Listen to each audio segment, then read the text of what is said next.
नाज़रीन आदाब, मैं मुदस्सिर अहमद, चीफ़ एडिटर रोज़नामा आज का इनकलाब शिमोगा। नाज़रीन, जैसे कि आप तमाम जानते हैं कि किस तरह से हिंदुस्तान में इस वक्त कोरोना वायरस अपने शबाब पर है और अब तक 17,000 से ज़ायद अफराद को मुतासिर कर चुका है। 400 से ज़ायद लोग हिलाक हो चुके हैं। बावजूद इसके हिंदुस्तान में एक और तरीक़े का बहरान जारी है। वो बहरान है नस्ल कशी और भूखमरी का। ये दोनों ऐसी बीमारियां हैं जो हिंदुस्तान को अंदर से खोखले करते जा रहे हैं। भले ही कोरोना मर्ज़ निहायत ख़तरनाक है, लेकिन इस ख़तरनाक मर्ज़ को इतनी अहमियत नहीं दी जा रही है जितना कि हिंदू और मुसलमान का खेल खेला जा रहा है। गौरतलब बात है कि हिंदुस्तान के दारुल हुकूमत दिल्ली में पिछले दिनों होने वाले NRC और CAA के मुखालिफ में होने वाले फसादात के जो मुल्ज़िमान हैं उन्हीं गिरफ़्तार करने का काम तेज़ी के साथ किया जा रहा है। जबकि इस वक्त मुल्क पूरी तरह से कोरोना मर्ज़ के ताल्लुक़ से सोच रहा है। बच्चा इस बात को लेकर फ़िक्रमंद है कि क्या कहीं कोरोना इन्हीं लाहक ना हो जाए। ऐसे में हुकूमत की जानिब से इस तरह का बर्ताव नाकाबिल कबूल है, नाकाबिल बर्दाश्त है। लेकिन समझाए भी तो समझाएगा कौन, क्योंकि हुकूमत में टॉप से लेकर बॉटम तक ऐसे ही जहर फैलाने वाले लोग बैठे हुए हैं। बात बेंगलुरु की जाए, वहाँ पादरायनपुरा में भी इसी तरह के हालात पैदा हुए हैं।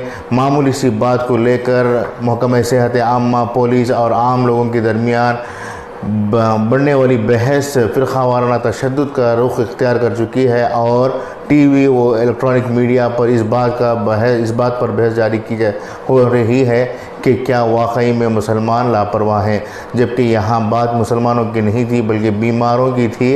अगर इन बीमारों को बीमारों की तरह देखा जाता तो बात बन जा सकती थी, लेकिन यहाँ के बीमारों को मुसलमानों के तौर पर देखा गया, जिसकी वजह से बात मज़ीद बिगड़ती जा रही है। इसी तरह के हालात हाल ही में उत्तर प्रदेश में भी पेश आए थे।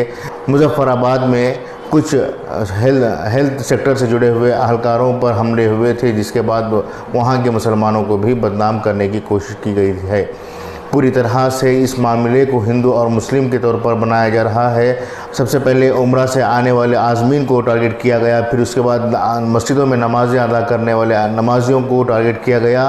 अब आखिर में तबलीगी जमात वाले टारगेट पर थे। इतने में इन्हें रोहिंग्या मुसलमान फिर एक मर्तबा दिखाई देने लगे और बहस व मुबाहिसे रोहिंग्या मुसलमानों को लेकर होने लगे हैं। और इलेक्ट्रॉनिक मीडिया पर इस बात की ज़बरदस्त बहस जारी है कि रोहिंग्या मुसलमान मुल्क में ये वबा फैलाने के लिए आए हुए हैं। सवाल ये है कि अगर रोहिंग्या मुसलमान हिंदुस्तान में ये वबा फैला रहे हैं तो चीन में, स्पेन में, टर्की में, इटाली और सऊदी अरब में कौन से मुसलमान ये मर्ज़ फैला रहे हैं।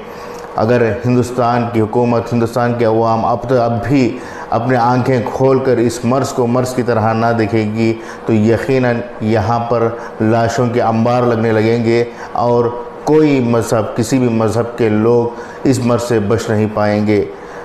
हालात बहुत ही संगीन होते जा रहे हैं। एदाद व शुमारात तेज़ी के साथ बढ़ रहे हैं। इन एदाद व शुमारात को कंट्रोल में नहीं किया जाता, इन नंबर्स को कंट्रोल में नहीं किया जाता है तो हिंदुस्तान नहीं रहेगा बल्कि क़ब्रिस्तान हो जाएगा।